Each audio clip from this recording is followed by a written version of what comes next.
Welcome back.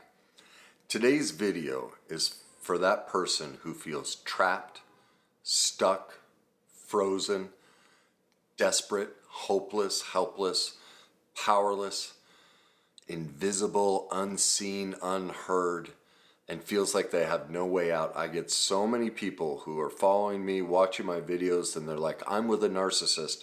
I can't get out. Money, there are all these reasons, or I'm in a terrible job situation or a terrible family situation with my kids. And so there's this common theme of people just completely stuck, frozen, and desperate. Well, I wanted to help you with that. And the first place to start is we have to talk about, where does that come from? Because that's not a normal condition. That doesn't just happen, all right? That gets learned.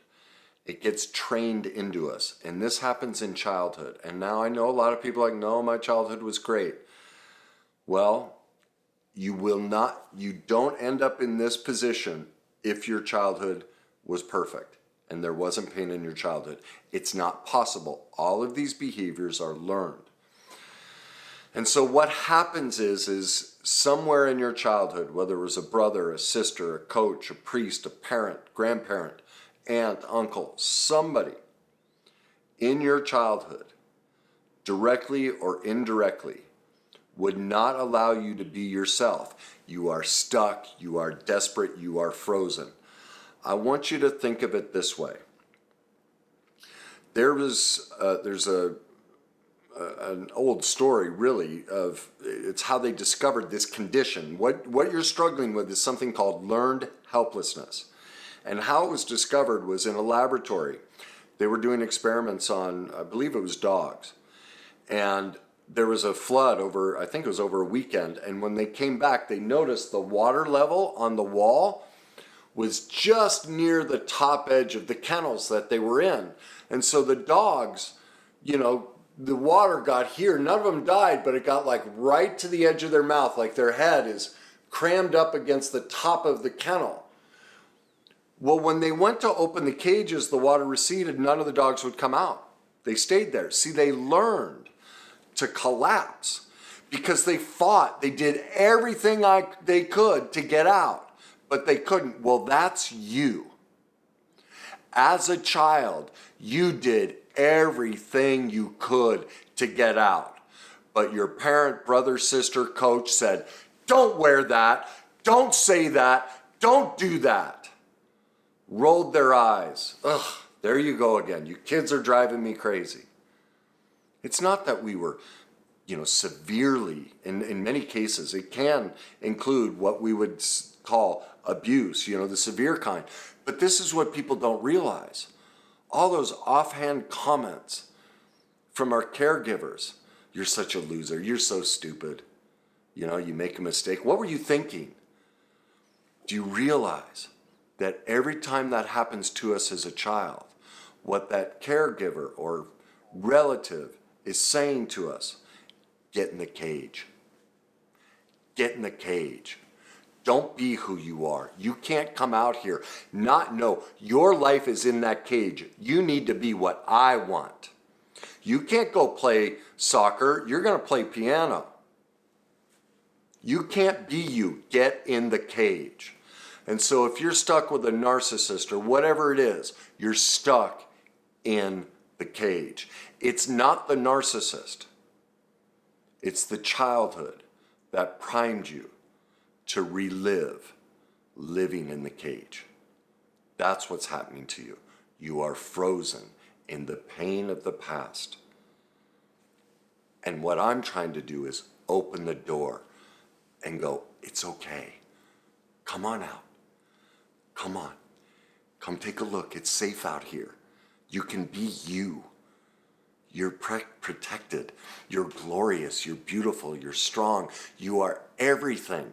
The complete opposite of everything that narcissist or boss or family member is saying about you. It's not true. That's their cage.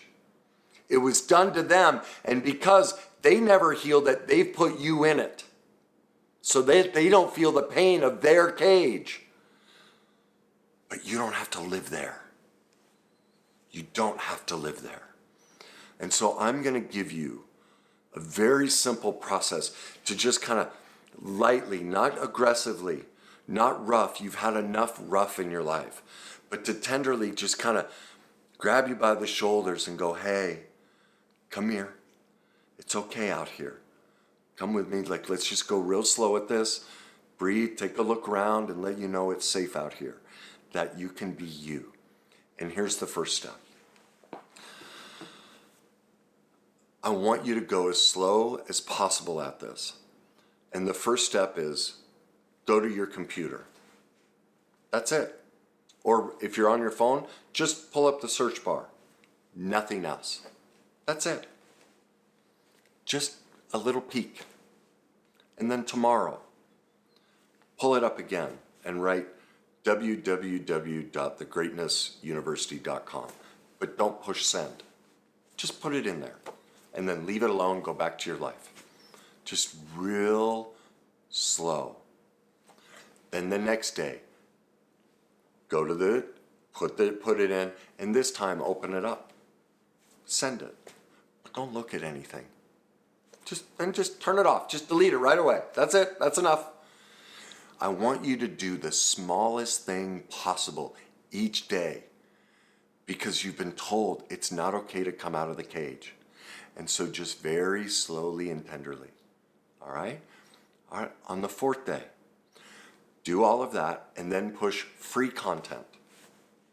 And then get out again. Don't do anything else. On the fifth day, push free content and then scroll down to the 10 ways to heal. Wait, sorry, I have to look it up. I can't remember. I have so much content. I forget the name of it. Oh my God, I should have written this down. 10 simple steps to heal emotional pain. Just look at it. Nothing else. Don't do anything. So now we're up to the seventh day. You're peeking your head out of that cage a little bit more on the seventh day. Open it up. Select it. Don't do any of the exercises. Don't take any of the steps to heal the emotional pain. Just download it. It's free. No charge. This is a free guide that will heal the learned helplessness and all this pain that has kept you with the narcissist and going, well, I'm 70 years old. There's nothing I can do, Kenny. I'm on food stamps. Oh, that's not true. If you do this work, you'll find, trust me, it'll all turn around.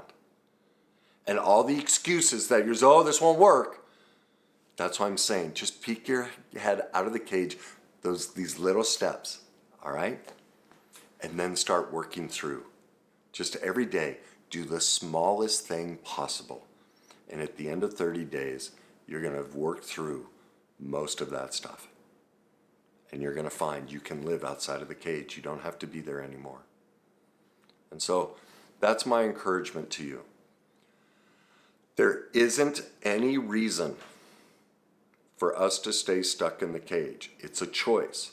Now, I have tremendous empathy that you feel like you don't have a choice because the only way you could survive in childhood, your caregivers, aunts, uncles, friends, whatever, brothers and sisters, they demanded you live in the cage. You don't have to live there anymore. This video was sparked by a client. I just left the office and came home and I'm like, my God, because we just went through this. Her mother's severely abusive. She's had a fascination her whole life with World War II and the Nazis. And when she'd get stressed, she'd go watch videos on concentration camps and even go see museums, like just obsessed. Well, what she didn't realize until today was that her childhood was a concentration camp, that her mother would belittle her so much. And she even talked about how her younger brother was never held. He was just left in a crib, and so he's a rocker. You know, adults who rock like this, it's because they were so neglected. And so was she. And so today she had a massive breakthrough. For the first time, I brought her out of the concentration camp. And for the first time, she saw color. And it was a bit overwhelming to her, but also the tears just, she's free. And so it made me realize, my God, I need to do a video on this because everyone's trapped. So many people watching my stuff or in this place. If I can't, Kenny, I can't. Yes, you can. And I just showed you a simple, very slow process. Just remember, you're the puppy in the cage. And I want you to think of a Labrador puppy. Labradors, I know there are lots of wonderful dogs, and you may have a different dog that you like better. But in general, a baby Labrador is probably the sweetest, cutest, most loving animal on the planet. Well, if you starve, if you take that Labrador and you chain it up, and you neglect it, and you starve it, and you don't give it any water, eventually it's going to lose that cuteness and softness. Eventually it's going to bite you. And so that's what happened to you. You got stuffed in a cage. You didn't get fed. You didn't get nurtured. Well, I'm just trying to coax you out and go, you're worth nurturing. You're worth loving. You're worth being cared for. Just take these teeny tiny little steps to get yourself out of the cage. And I guarantee you, if you're willing to do it, your life will change very quickly. And you'll feel the love, just like her. You'll feel the freedom that you deserve. You can get away from any situation, no matter how old you are, no matter how dire it is. You just have to make the single smallest step each day. That's it. That's why I broke it down. Just one small step each day. That's all. So, watch the video again and just challenge yourself to do those teeny tiny little steps. Just poke your head outside of the cage. And I guarantee you in 30 days, you're going to have a completely new life in front of you. So, if you know somebody who's trapped, frozen, stuck, helpless, desperate, please share this with them. Please, you be that person for them to guide them out of the cage by sharing it with them. If you have comments, please leave them. If this is the kind of content you like, please subscribe, whether it's to my YouTube channel or my new magazine website where I provide all this free content and free resources. Again, that's www.thegreatnessuniversity.com. And I hope this helped you. I hope this gives you a sense that you can get out of that cage. And you deserve to be out of that cage. And I hope you choose to do it. And as I always say, enjoy the journey.